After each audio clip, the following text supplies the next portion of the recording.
If you could change one thing about the education system for minorities, what would that be?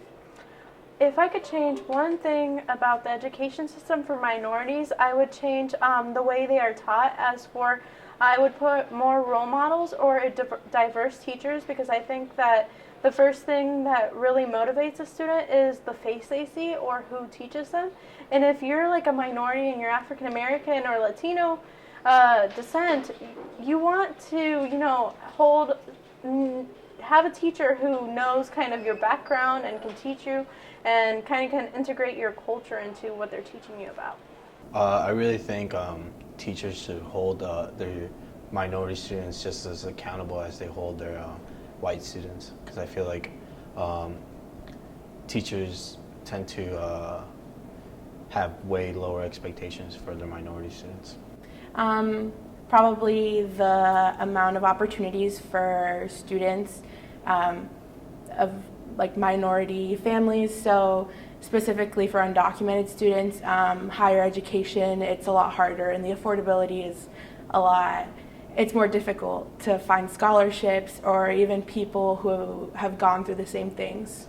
I would make it more diverse, to make it where it's not just about Caucasians and what they did back in history, but include all parts of our world, like Hispanics and African Americans, so that everybody feels like their culture is important to the upcoming in the world, so they don't feel like their culture didn't do anything.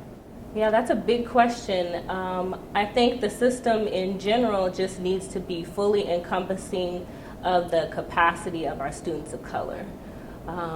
That would be just my dream, is that students would feel like education is set for them, and that their teachers, the staff, faculty, K-12 through higher education are all there to empower them.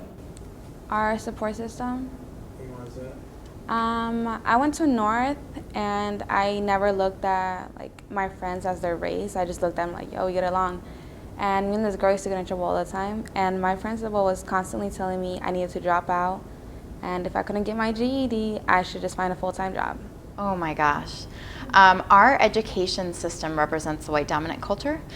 History, as we learned it when we were younger, glorifies people like Christopher Columbus that we knew were monsters of history, and it does not accurately represent other groups, genders throughout history. When you ask young people who they remember learning about in school, it's typically white men like the presidents and some inventors, and there's really